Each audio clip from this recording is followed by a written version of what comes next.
두 번째 시간 시작하겠습니다.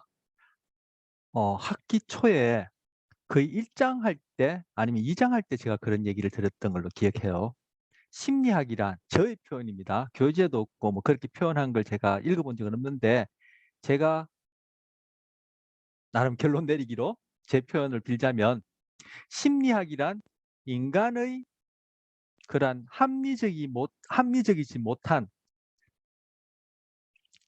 불합리 또는 비합리를 합리적으로 설명하는 이론이다. 이렇게 표현할 수 있다고 했는데 지금 우리 지난 시간에 걸쳐서 오늘 배우고 있는 바로 이 사회심리학과 관련된 내용들이 그런 것들을 가장 극명하게 대표적으로 보여주는 그런 내용들이다, 부분이다, 분야다 이렇게 볼 수 있겠어요. 자, 이제 태도입니다. 태도는 아까 세 가지로 구성된다. 태도라는 것은 인지, 정서, 행동. 근데 태도가 이렇게 세 가지로 구성된다. 이거 별다른 거 없어요. 우리 성격이란 한 개인의 독특한 인지, 정서, 행동, 사고, 감정, 행동 방식이다. 뭐 이렇게 얘기했죠. 그러니까 인지, 정서, 행동 이 세 요소를 인간을 이해하는, 인간을 구성하는 인간의 어떤 그런 본질적 요소다. 이렇게 생각하고 쓰는 개념인데 이거 어디든지 다 들어가요. 그죠? 우리 도시 간에도 인지적인 요소, 정서적인 요소, 행동적인 요소 아까 이미 살펴봤었고 성격도 이렇게 얘기할 수 있고 그죠? 여기서는 또 태도란 이름으로 얘기를 하는데 저는 도대체 이 태도라고 우리가 많이 쓰고 이해는 하지만 태도라는 말 자체를 우리 여러분이 다른 개념을 갖고 있지 않는 건 아니잖아요. 하지만 이것이 음, 과학적으로 여기서 심리학에서 태도라고 쓸 때 이 태도가 과연 무엇을 얘기하는지 저 개인적으로 좀 아리송해요. 뭐 한마디로 모르겠어요. 이게 정서를 얘기를 하는지. 근데 이게 결국 보면은 인지, 정서, 행동을 다 구성하고 있는 이 태도를 구성하고 있는 요소가 인지, 정서, 행동이니까 이 또 성격하고도 동일하고도 얘기할 수 있지만 다 관련된 것이고 이렇게 볼 수 있는데 어쨌든 우리가 흔히 얘기한 태도라고 하는 것이 인지, 정서, 행동이 구성되는데 인지와 관련된 태도는 우리가 고정관념이라 부르고 정서와 관련된 태도는 편견이라 부르고 행동과 관련된 태도는 차별이라 부르는데 우리는 아까도 말했지만 이런 용어들을 항상 부정적으로 그렇게 쓰고 있지만 여기서는 이것이 부정적이다, 긍정적이다 그런 의미가 없이 그렇게 먼저 이해하길 바라고 우리 또 이 교재에서도 그렇고 우리 흔히 얘기할 때는 이제 부정적인 측면을 얘기를 하는 것이죠. 자, 태도를 측정한다. 명시적 태도 측정과 그리고 암묵적 태도 측정이 있어요. 그런데 9장의 성격 이론과 관련해서 399쪽에 보면 성격 측정하는 게 있어요. 성격 측정에 보면은 구조화된 성격 검사가 있고 투사 검사 크게 두 가지로 나뉜다고 그랬었어요. 그리고 구조화된 성격 검사는 어떤 경우에 이 구조화된 성격 검사를 하냐면은 성격을 구성하고 있는 요소를 바로 내 자신이 알고 있다라고 즉 언어적으로 의식할 수 있다라고 얘기할 때는 구조화된 성격 검사로 흔히 말 그대로 설문지 작성해서 성격 검사하는 경우고 그리고 나의 성격을 구성하는 그런 구성 요소를 각자 개인은 의식하지 못한다. 그건 무의식적인 것이다. 대표적으로 프로이드의 정신분석 이론에 따르는 그런 성격 이론을 근거로 성격을 측정할 때는 투사 검사를 한다고 했어. 여기서 마찬가지예요. 태도를 측정함에 있어서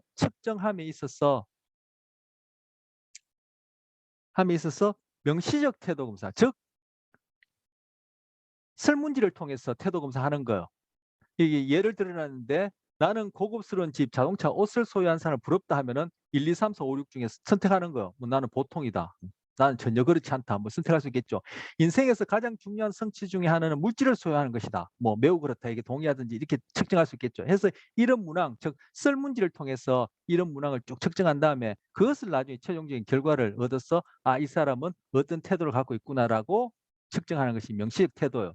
이 바로 이런 것들 답할 때 내가 이것을 뭐요? 의식적으로 내가 자각할 수 있는 그런 내용들을 지금 확인하는 거죠. 이거 바로 명시적 태도 측정이에요. 이걸 리커트 방식이라 불러요. 바로 여기 지금 리커트 척도라고, 리커트 척도 예라고 지금 보여주고 있죠.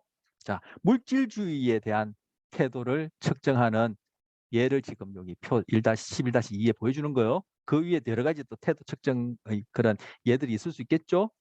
467쪽에 보면은 표 11-3에 11-3에 백인과 동남아시아인, 소위 백인과 유색 인종 간의 인종차별에 관한 그러한 태도를 측정을 해봤어요. 그런데 이러한 리커트 척도를 통해서 여러분이나 저 아니면 이 실험에 참가한 사람들한테 이 실험에 참가한 사람들이 여러분이나 저하고 뭐 다를 바 없는 그런 일반인들을 대상으로 했는데 이 사람들한테 인종차별에 대해서 어떻게 생각하는지 태도를 측정해 보니까 리커트 척도를 통해서 해보니까 다 인종차별주의자 또는 인종차별적 태도를 갖고 있지 않다라고 그렇게 결과가 나왔어. 그런데 이 사람들한테 어떤 측정을 해봤냐면은 여기서 보는 암묵적 태도 측정을 해봤어. 뭐 생체 전기 반응에서 GSR, 갤바닉 스킨 리스판스인데 이 갤바닉은 사람 이름이에요. 이걸 처음 소개한 사람. 그리고 스킨 리스판스는 바로 우리 교감신경계 배웠죠. 자율신경계 중에. 교감신경계가 활성화되어지면은 우리 피부에 땀이 나요. 그럼으로써 이 피부에 전류를, 약한 전류를, 뭐 그것이 고통스러운 그런 전류, 전기는 아니고요. 약한 전류를 흘려주게 되면은 땀이 나는 경우에 즉 저항값이 떨어져요. 즉 저항값이 떨어진다는 것을 통해서 아 땀이 났구나. 그걸 통해서 교감신경계가 활성화됐다는 걸 알 수 있죠. 이런 식으로 암묵적 태도 측정을 해보니까 그 결과 나는 인종차별을 주의자가 아닐 분들은 인종차별을 하지 않는다라고 리커트 측도 즉 명시적 태도 측정해서 그렇게 답한 사람인데 이 암묵적 태도를 측정해 보니까 다 인종차별주의 또는 인종차별적 태도를 갖고 있는 그러한 지표가 나오더라는 거예요. 내가 언어적으로 알고 있는 내용과 내가 모르는 그 내용이 이렇게 불일치한다는 거예요. 바로 인간의 비합리적인 측면을 보여주는 예가 되겠죠. 그래서 아까 태도에는 인지, 아까 고정관념, 정서, 편견, 행동과 관련해서 차별 이렇게 구별할 수 있는 세 개의 차원, 세 개 구성 요소로 이루어졌다고 했는데 내가 어떠한 대상에 대해서 어떠한 사고를 갖고 있느냐 고정관념보다도 내가 거기에 대해서 무의식적인 정서, 여기서 편견이라 얘기를 했는데 어떠한 정서적 태도를 갖고 있느냐가 더 정확하고 이 정서와 행동은 곧장 직결, 연결돼 있어요. 이런 얘기는 제가 한 경우가 있을 거예요. 정서는 곧장 행동으로 나타나고 내가 알든 모르든 반응으로 나타나요. 그 여기서 뭘 쟀죠? 바로 이 행동 반응에 해당하는 이런 암묵적 태도로서 이런 교감신경계 반응을 잰 거예요. 바로 정서 행동 직결돼 있고 이 인지는 행동 반응하고는 상대적으로 멀어요. 그래서 태도를 바꾸려면은 달리하면은 설득을 하려면은 정서를 바꿔버리면 돼요. 그러면은 인지의 내용도 당연히 바뀌고 행동의 또 그에 따라 나타나요. 그래서 이 정서가 아까 제가 누차 말씀드린 바도 있고 아까 말씀드린 대로 정서가 인지의 내용에 결정적인 영향을 미칠 뿐만 아니라 정서 곧 행동 반응으로 자기가 자각하지 못한 부지불식 중에 나타나고 그걸 측정한 것이 암묵적 태도예요. 그래서 제가 아까 대인관계에 있어서 대인에 대한 태도, 뭐 연애하는 경우에 이성에 대해서 내가 정서적으로 좋다라는 그러한 태도를 형성해 버리면 인지하고 행동은 그에 맞게끔 다 따라가요. 그 사람에 대한 여러 가지 정보들이 남과 다를 바 없고 오히려 단점인데도 그냥 좋다로 다 흡수되는 거예요. 그리고 그에 대한 반응도 다 좋다로 흡수되는 거예요. 이렇게 해서 도식이 딱 정해지면은 우리는 도식을 바꾸려는 경향성이 없고 그에 맞는 선택적 주의에서 정보를 자기 실현적 예언에 맞게끔 그렇게 취합하고 확정적 가설 검증하기 때문에 계속 자기 직접적인 경험이든 타인에 의해서 이 좋다라는 것에 반하는 그런 정보가 주어지더라도 이걸 선택적 주의를 하지 않아요. 무시해 버리는 거예요. 그러다가 나중에 이 정서와 관련해서 좋다라는 것이 바뀌게 되면은 즉 콩깍지가 벗겨지게 되면은 이상적인 줄 알았는데 이상하다. 이런 결론을 내리게 되는 거예요. 주변에 한번 물어봐요. 예외가 거의 없습니다. 저는 100% 생각하거든요. 왜? 우리가 갖고 있는 그러한 합리적이지 못한 추론, 판단 경향성 때문에 이러한 결과가 나타날 수밖에 없어요. 그래서 좋다가 싫다가 이런 것도 그죠? 대상이 되었든 사람이 되었든 특히 인간관계에 있어서 이것도 다 공부니까 그죠? 연애도 많이 해보면은 이런 눈도 길러지고 내 추론 판단의 오류도 내 스스로 알 수 있고 이제 거시적인 통합적인 사고를 할 수 있게 되는 거죠. 결국은 이거 뭐예요? 나의 문제예요. 그 사람은 똑같아요. 그 대상은 똑같아요. 그런데 내가 처음에 이상적으로 생각했다. 내가 이상하다고 판단되는 거예요. 바로 정서의 영향 때문에요. 그 정서라는 것이 그런 특성을 가지고 있고 진화적인 이유 때문에 정서가 그런 본질적인 성격을 갖고 있어요. 그래서 인간을 합리적이지 못하다고 그렇게 얘기하는 근거도 여기에 있긴 해요. 하지만 이 정서라는 것은 진화를 통해서 우리의 생존과 번식을 가능하게 해주는 가장 중요한 그런 토대가 되어지는 부분이에요.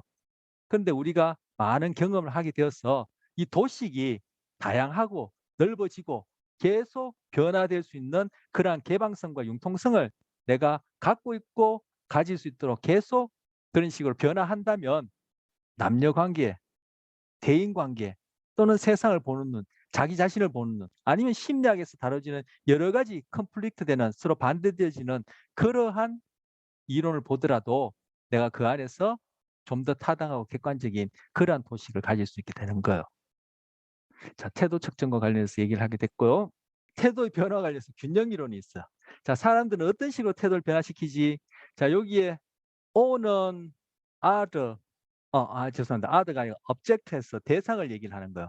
이 대상에는 이론도 될 수 있고 사상도 될 수 있고 뭐 조직도 될 수 있고 금방 말씀드린 대로 배우자도 될 수 있고 뭐 친구도 될 수 있고 하여튼 사람도 될 수 있고 그죠? 다 들어가고 A라는 사람, 즉 나와 B라는 다른 사람, 타인과의 이 삼자 관계 속에서 나라는 경우에 또 타인의 경우는 마찬가지고 뭐 나의 경우를 예를 들어서 보자면은 나와 타인 사이의 관계가 긍정적이고 타인이 그 대상, 이것이 제3자가 되었던 아니면 어떤 이론이 되었던 조직이 되었던 사람이 되었던 거기에 대해서 부정적이라면은 나는 여기에 대해서 부정적인 방향으로 태도를 변화하려는 경향성이 있어. 왜? 이거 다 곱하면 곱하면 플러스가 나오는 방향으로 우리는 태도를 변화시키려고 해요. 이렇게 설명하는 것이 이 학자가 소개한 균형 이론이라는 거예요. 사람들은 어떤 대상에 대한 태도와 다른 사람들의 관계 사이에 균형을 유지하려는 그런 무의식적인 동기가 있다고 생각해요. 즉 불균형이 뭐예요? 아까 뭐 도식에 들어맞지 않는다라는 거죠. 도식에 들어맞지 않으면 우리는 부시불식간에 불편함, 즉 불안을 느껴요. 그 불안을 느끼지 않게 해서 우리는 도식에 맞게 하는데 이 도식이 어떻게 내가 어떤 대상에 대해서 그리고 타인에 대해서 이 사이에 불일치가 안 일어나지만이 나의 도식은 안정감을 느낀다 이거예요. 이 경우에 내가 타인을 좋아하고 타인은 어떤 대상을 좋아한다면 나도 그 대상을 좋아하게끔 그렇게 우리는 태도가 바뀌어요. 이거 다 곱하면 플러스죠.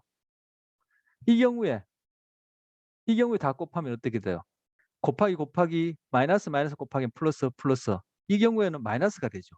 나는 그 사람을 좋아하는데 나는 제3자를 좋아하는데 그 사람과 제3자 사이에는 긍정적인 태도가 아니다 하면은 이거는 불안정한 상태예요. 이 경우도 불안정한 상태예요. 자, 여러분은 경험이 있는 사람이 없을 것 같은데 드라마 같은 데서 많이 봤으니까 예를 들어서 고부 간의 갈등이라 합시다. 자, 나, 아내, 그리고 나의 어머니, 즉 아내의 시어머니가 되겠죠. 나와 아내 사이가 좋다. 그런데 나와 어머니, 아내와 시어머니 사이의 사이가 나쁜 건 문제가 없어요. 이 둘 사이의 이렇게 지내는 건 괜찮아요. 나와 아내 사이, 나와 어머니 사이, 내 아내와 시어머니, 즉 나의 어머니 사이 다 좋다. 문제 없어요. 근데 나와 아내 사이 좋다. 나와 어머니 사이 뗄래야 떼지 못한 관계다. 근데 아내와 시어머니, 즉 나의 어머니 사이 관계 나쁘다면 이거 골치 아파요. 이 사람도 괴롭고 이 사람도 괴롭고 이 사람도 괴로워요. 이 사람이 이 사람을 좋아하든지 이 사람이 이 사람이 좋아하든지 이 사람이 이 사람을 싫어하든지 이 사람이 이 사람을 싫어하든지 하여튼 이쪽 방향으로 변해야지만이 이것이 균형 이론에 맞게끔 안정적인 도식을 각자가 지닐 수 있는 거예요. 이 경우도 나와 내 아내가 나와 아내 사이의 관계가 싫다. 근데 나는 내 엄마를 좋아하고 시험을 좋아한다. 이것도 불안정적이에요. 그죠? 예, 이것이 바로 태도 변화에 있어서 균형 이론이라는 거야. 자, 태도 변화. 금방 말씀드린 그러한 것과 관련해서 지금 태도 변화, 균형 이론이 있고 또 인지 부조화 이론이 있어. 우리는 행동과 일치하는 태도를 유지하려고 해요. 아까 태도에는 인지와 정서와 행동 차원이 있다고 했는데 우리는 이미 행동을 내질러 버렸어요. 아, 나는 그 이성과 좋다라는 그런 정서적 감정을 거류해요. 그리고 정서 행동은 곧장 직결된다 했죠. 그래서 만나고 있어요. 그런데 어떤 부정적인 그런 정보들이 자꾸 주어져요. 그러면 이 사이에 괴리가 생기죠. 인지적인 정보도 좋다, 정서도 좋다, 행동도 좋다 이렇게 나타나면 이것이 괜찮을 텐데 나는 좋아해, 좋다는 행동으로 곧장 이어져. 그죠? 타인과의 관계에 관련된 행동이 아니라도 내 개인적인 내적인 반응도 좋다라는 정서에 해당하는 그러한 생리적인 변화가 일어나. 그런데 계속 사귀다 보니까 내가 직간접적으로 부정적인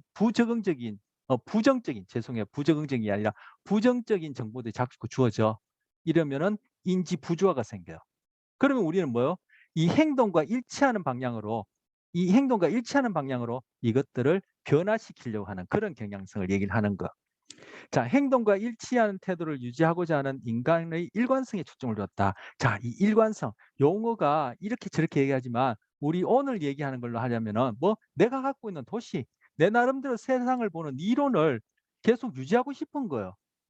근데 이것이 효율적인 측면에서는 일시적으로 또는 상황에 따라 적응적일 수 있지만 이것이 그대로 변화가 없이 굳어져 버린다면은 말 그대로 똥꼬집이 된다고 아까 얘기를 했었어요. 그래서 도식 이론은 많은 경험, 공부를 통해서 계속 끊임없이 죽을 때까지 변화하는 것이 적응적이다. 그렇게 얘기할 수 있는데 어쨌든 우리는 그것이 단기적으로는 일관성을 유지하려고 해요.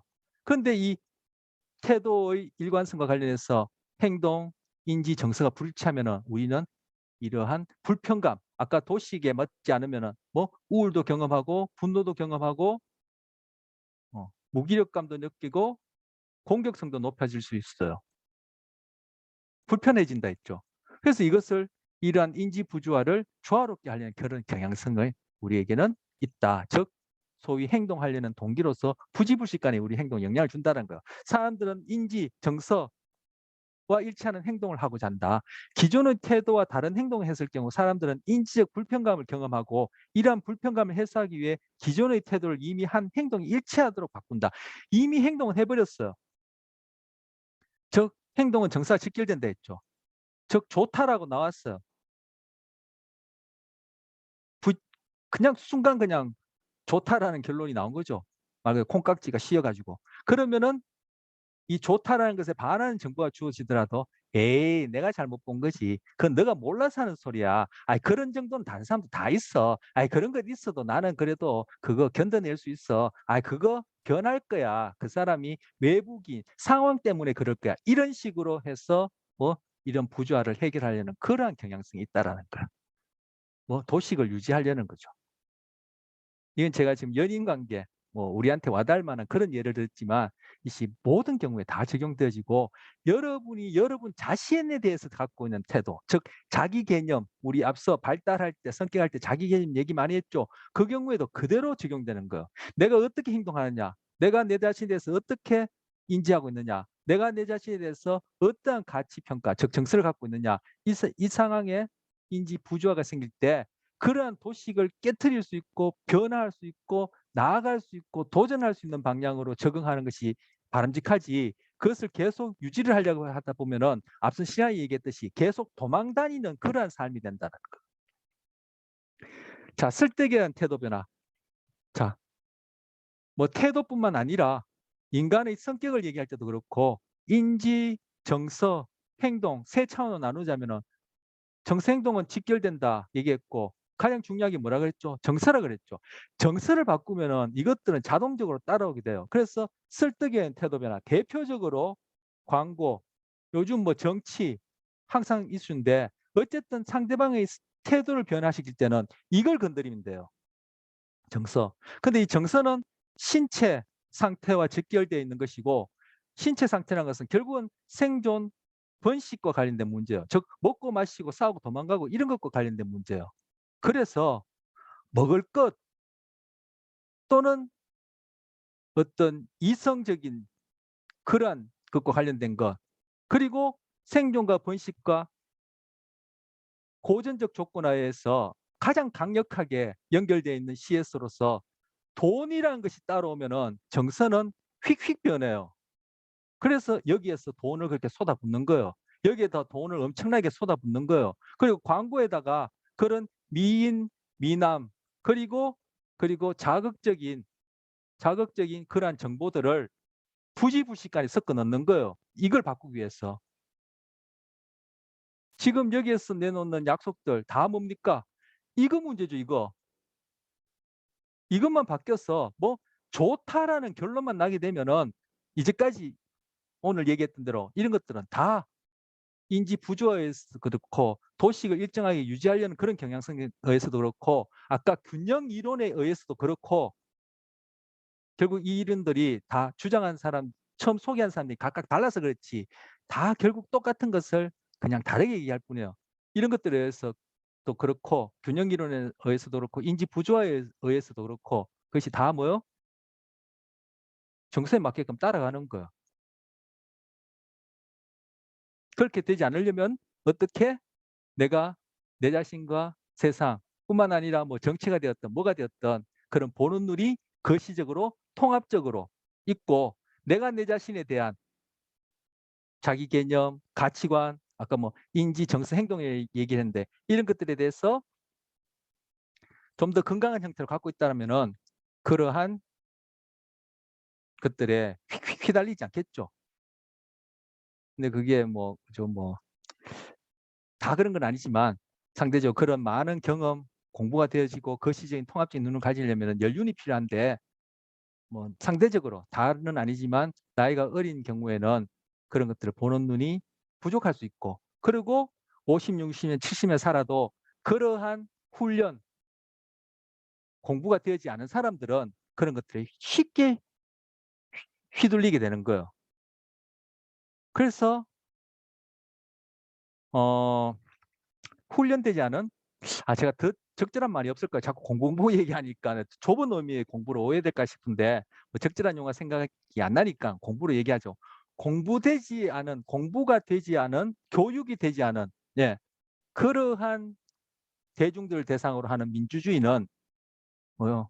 우리가 생각하는 그 용어 그대로 민주주의가 아니에요. 플라톤도 얘기했지만 정치 형태 중에 가장 나쁜 정치 형태가 민주주의라 얘기하는데 그러한 결과를 낳는 거예요. 자, 그래서 지금 11장 사회와 문화 다 했고요. 자, 그다음 이제 12장 건강과 스트레스 하겠습니다. 자, 건강과 스트레스. 첫 번째 스트레스 일으킨 사건, 스트레스에 대해서 우리가 어떻게 반응하냐, 스트레스 어떻게 관리하느냐, 성격과 스트레스와 관련해서 건강에 어떻게 영향을 주느냐, 그리고 건강을 위협하는 요인, 그리고 행복한 삶 해서 살펴볼 텐데 3, 4, 5, 6번은 상대적으로 간단하고 또 뭐 여러분이 상식적으로 또 직관적으로 생각할 수 있을 뿐 아니라 많이 들어왔고 해서 좀 가볍게 다룰 수 있고요. 그리고 이 12장은 우리 심리학과 관련해서는 건강심리학이라는 분야에 해당하는 부분이에요. 자, 첫 번째 스트레스를 일으킨 사건. 자, 스트레스. 신체 생리의 항상성에 과다한 부담을 주어 두려움이나 불안감을 유발한 내적 외적 자극을 총칭한다. 이 챕터에서는 이렇게 개념 정의했는데 스트레스를 다른 챕터에서 개념 정의하자면 또 달리 할 수 있을 테고 제가 동기 정서 얘기를 할 때 동기 정서와 관련된 7장에서 추동 감소 이론 얘기를 할 때 제가 이런 얘기를 한 적이 있어요. 제 기억으로는 교재에서는 266쪽에 보시면 우리는 생존에 적절한 생리적 수준이 있다. 그 생리적 수준을 벗어나게 되려면 다시 벗어나게 되면 돌아가려는 그런 항상성을 유지하려는 기제가 있다. 이 벗어나는 것을 과잉이라 하고 또 이쪽으로 벗어나는 것을 결핍을 하든지 아니면 이쪽을 과잉이라고 이쪽 결핍이라 하든지 어쨌든 벗어나는 이러한 것이 있을 때 우리는 돌아가려고 하는 추동이 있다. 바로 이 추동이라는 것이 행동을 일으키는 동기로 작용해서 우리는 행동하게 된다. 이것이 추동 감소 이론인데 바로 이렇게 항상성, 생존의 적절한 생리적인 어떤 수준, 항상성으로부터 벗어나는 것을 제가 그때 스트레스라 얘기했는데 바로 여기에서 그 항상성, 그 개념을 가지고 스트레스를 소개하는 거예요. 자, 우리 배웠던 것하고 관련돼서 제가 다시 한번 얘기했고요. 자, 스트레스 사건은 생활 사건이 있고 우리 일상적으로 겪는 것들을 얘기를 하는 거죠. 여러분 지금 뭐 시험 기간 바로 일상 생활 사건으로서의 스트레스가 해당하는 거죠. 그다음에 재앙적 사건.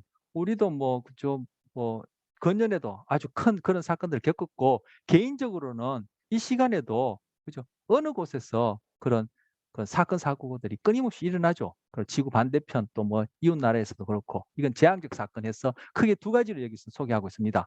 그래서 생활 사건은 인생에서 일어나는 긍정적인 사건, 부정적인 사건 다 합쳐서 얘기하는 거예요. 제가 이것도 말씀드린 적이 있는데 스트레스에는 그죠? 유스트레스와 여기서 말씀드린 적 없나? 디스트레스로 디스트레스로 디스트레스 예. 나눌 수 있다. 이건 좋은 스트레스. 굳이 번역하자면 이건 나쁜 스트레스 이렇게 번역할 수 있는데 그래서 긍정적인 사건, 부정적인 사건 다 우리의 이 추동 감소 이론으로 보자면은 항상성을 벗어나게 하는 것들은 스트레스다 이렇게 볼 수 있어요. 그래서 승진을 했다든지 결혼을 한다든지 여러분이 앞으로 그죠? 자녀를 낳는다든지 이런 것들도 스트레스. 부정적인 사건은 당연히 뭐 사고를 당했다든지 뭐 시험에 낙방했다든지 시험을 망쳤다든지 이런 것들이 이제 되어지겠죠.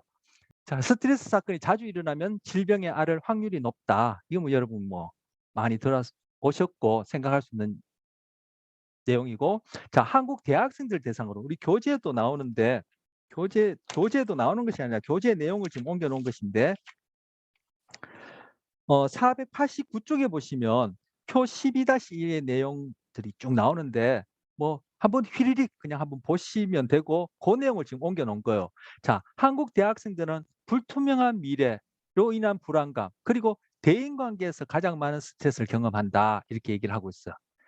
자, 불투명한 미래는 요즘 뭐 정치와 관련해서 이런 것들이 이제 가장 이슈가 되어지고 결국은 매슬로 욕구 단계를 보자면 이제 먹고 사는 문제와 관련 가장 밀접한 관리를 이루는 것이죠. 이거는 우리가 뭐 심리적뿐만 아니라 사회적, 뭐 정치적 그리고 아까 저는 어떤 그런 국민들의 어떤 그런 교육 수준하고도 무관하지 않다고 얘기하는데 그런 여러 가지 것들이 복합이 되어서 어떤 미래, 불안 그리고 우리가 자본주의란 이름 하에서 진보, 발전만이 그것이 좋은 걸로만 여겨서 그렇게 성장주의로 치닫는 바람에 그것이 한편으로는 낳은 대가다. 그로 인해서 지금 어떤 주택 문제라든지 직업 문제라든지 그렇게 고령화 우리 의료 기술을 발달 때문에 지금 장수하게 되었고 그로 인해서 결국은 젊은들이 그렇게 또 뭐 노인 복지와 관련해서 많은 그런 기여를 해야 되는 그런 상황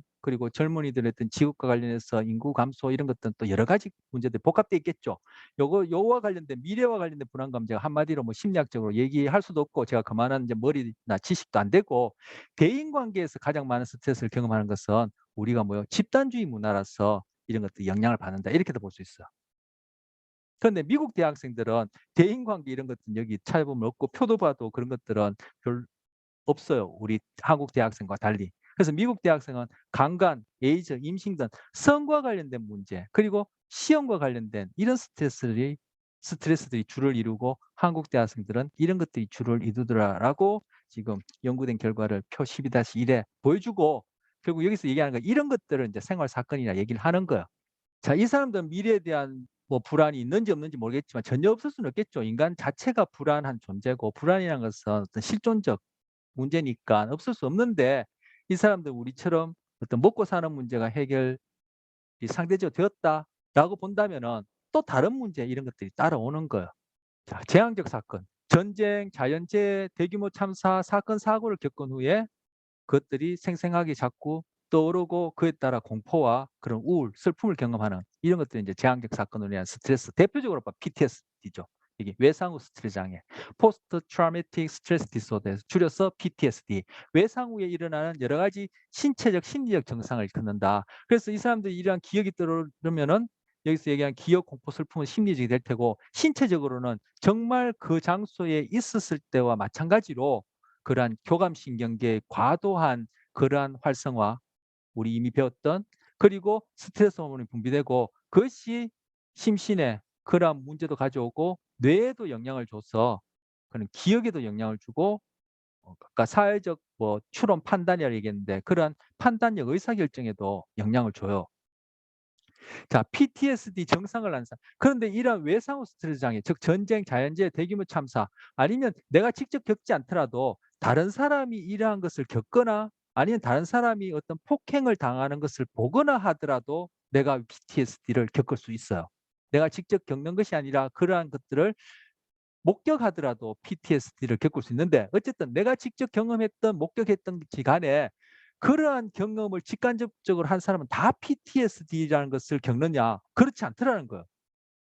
동일한 그러한 외상 경험을 했는데도, 외상 후 이러한 재앙적 사건을 경험했는데도 PTSD라는 증상을 앓는 사람이 있고 앓지 않던 사람이 있는데, 그 사람들이 차이를 보니까 여기서 해마라는 부위가 차이가 있더라는 거예요. 그래서 PTSD를 겪는 사람들은 이 해마라는 부위의 구조적, 기능적으로 정상인과 달리 이것이 작고 기능상으로도 이것이 저조하다. 이러한 원인에 해당하는 어떤 뇌의 차이가 있더라는 거예요. 그래서 제가 여기 있으면 해마 그림을 제가 가져왔어요. 이것이 전두엽, 후두엽, 두정엽 해서 이마 쪽, 이거 뒤통수 쪽인데 여기서 척두엽이죠.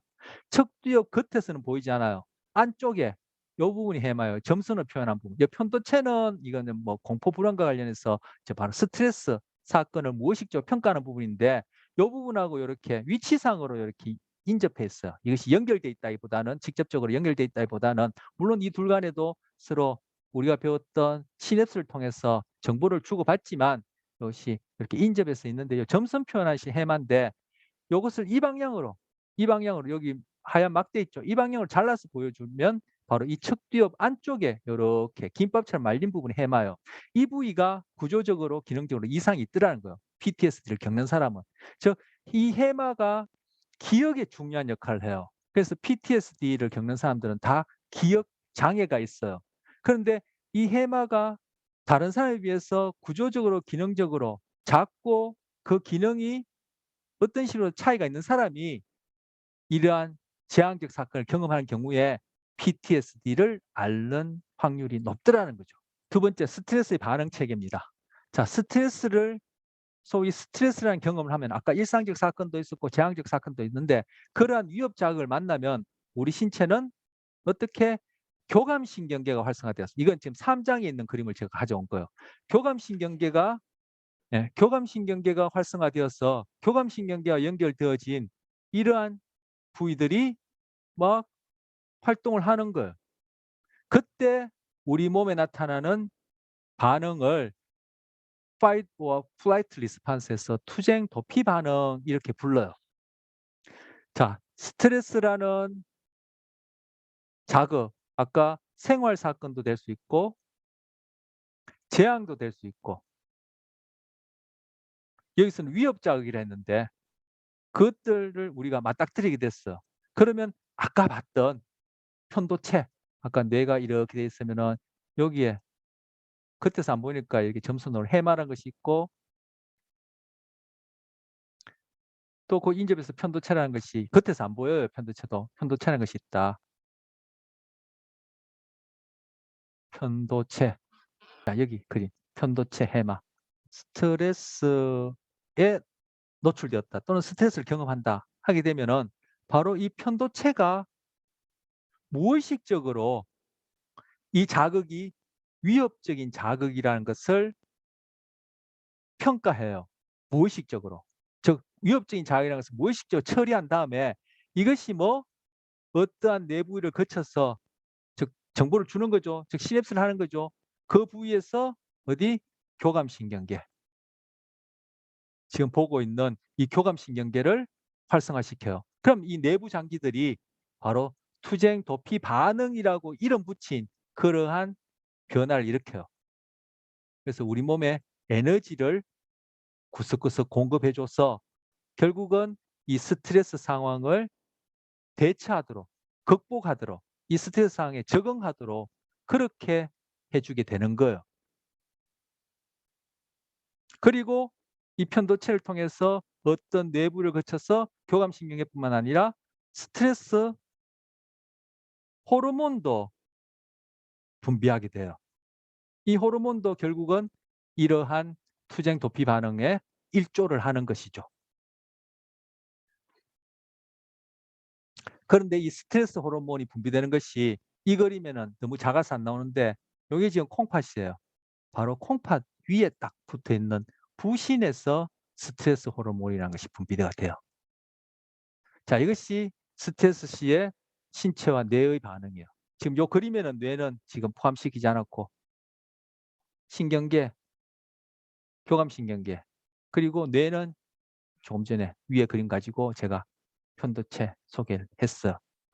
그런데 이 편도체가 금방 말씀드린 이 스트레스 시에 그런 반응을 할 때 그 반응이 적절하냐, 너무 과하냐, 너무 이 편도체가 과하게 활성화되어서 이것이 어떤 내부를 거친다면 어떤 내부가 뭔지 요거는 다음 요 PPT 자료에서 소개할 거예요. 이것이 교감신경계를 활성화시키고 스트레스 호르몬도 아까 부신에서 호르몬도 분비하게 될 텐데 이것이 너무 과하게 활성화되어서 이 부위를 통해서 이것들이 너무 과한 반응을 보인다면은 이것 또한 아까 얘기한 대로 신체적으로 심리적으로 부적응적인 즉 질병을 낳게 되니까 이러한 편도체를 통해서 이러한 반응이 너무 과하게 일어나지 않도록 조절하는 부위가 해마예요. 아까 해마가 기억에도 중요하다 했지만 바로 이러한 정서 반응의 조절에도 중요한 거예요. 이 해마가. 그런데 바로 이 PTSD를 쉽게 겪을 수 있는 사람들 보니까 이러한 재앙적 사건 경험하기 전에 이 사람들은 벌써 해마가 문제가 있는 거죠. 그러니까 이 해마가 정서 반응을 조절하는 능력이 부족한 거예요. 결여돼 있는 거예요. 그러니까 이런 재앙적 사건에서 편도체를 통해서 이러한 반응이 나타나는 것이 너무 과하게 일어나서 심신에 문제를 가져다 준 것이 PTSD다. 이렇게 얘기를 할 수 있어요. 자, 그걸 투쟁 도피 반응이라 하고 지금 조금 전에 스트레스 자극에 노출되어지면 편도체를 통해서 어떤 내부를 거친 다음에 그것이 교감신경계와 그리고 스트레스 호르몬을 분비한다고 했는데 글자가 뭐 엉망이라도 여러분 제가 얘기하면서 하니까 좀 잘 전달될 수 있길 바랍니다. 했는데 바로 이 캐치하는 부위가 바로 시상하부라는 부위예요. 예. 지금 여기서 바로 지금 시상하부에서 CRH라는 화학물이 분비되고 그것이 또 ACTH라는 또는 호르몬을 분비하면은 이것이 결국 아까 스트레스 호르몬 어디 부신에서 분비된다 했죠. 이것이 부신에 작용해 가지고 코르티졸이라는 호르몬을 분비하는데 바로 코르티졸이 스트레스 호르몬이에요. 그런데 이것이 아까 말씀드렸듯이 편도체를 통해서 이렇게 너무 과하게 활성화되는 것을 조절하는 것이 해마다 얘기했어요. 그 해마가 이 너무 과하게 활성화되는 것을 떨어뜨려 준다. 이런 역할을 하는데 이게 만약에 해마가 제대로 기능하지 못하거나 고장이 났다면은 이것은 비정상적으로 너무 과하게 너무 오랫동안 그렇게 이러한 스트레스로 인한 신체 뇌 반응이 일어나겠죠. 그럼 그로 인해서 뇌도 신체도 망가진다라는 거예요. 자, 건강 심리학 여러분이 혹시나 듣게 되거나 뭐 관련된 그런 것들 다루게 되면은 배우게 되면은 이런 내용들이 이제 초반에 많이 소개됩니다.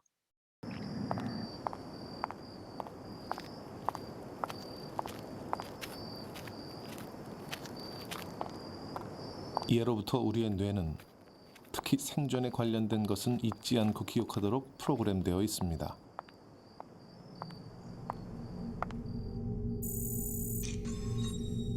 위험을 감지하면 편도체가 활성화됩니다.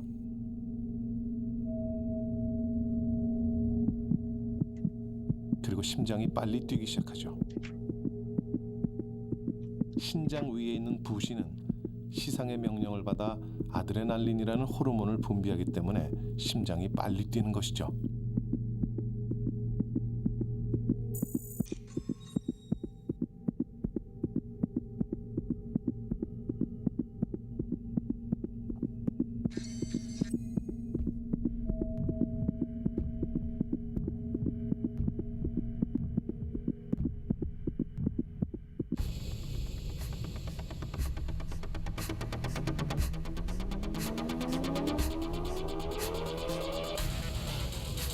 이렇게 각 근육에 혈액이 빨리 공급되면서 힘이 생기게 됩니다.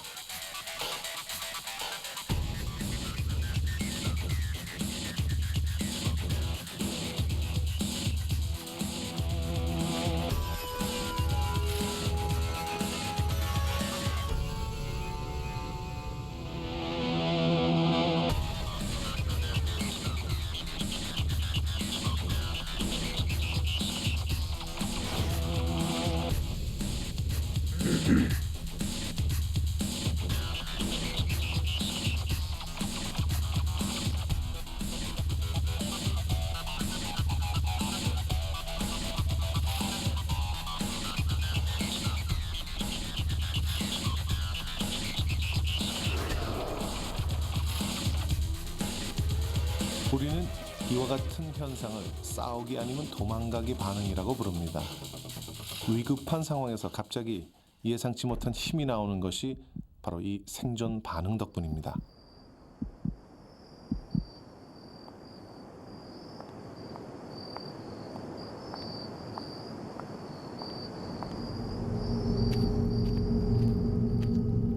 다시 원 상태로 돌아가 보실까요?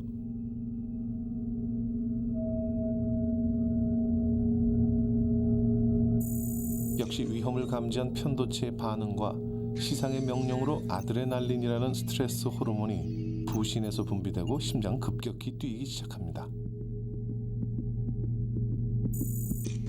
근육은 싸우거나 도망갈 준비를 하게 되는 것이죠.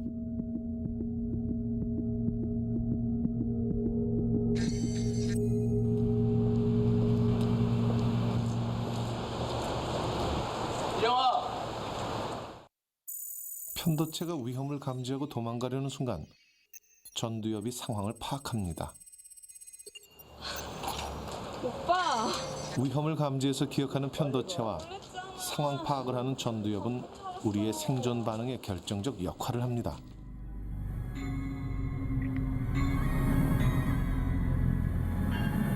우리는 살아가면서 슬프고 기쁘고 화나고 하는 감정과 관련된 일들이 더욱 기억이 잘 되는 경우를 흔히 봅니다. 이런 기억들은 편도체와 관련되어 있기 때문입니다.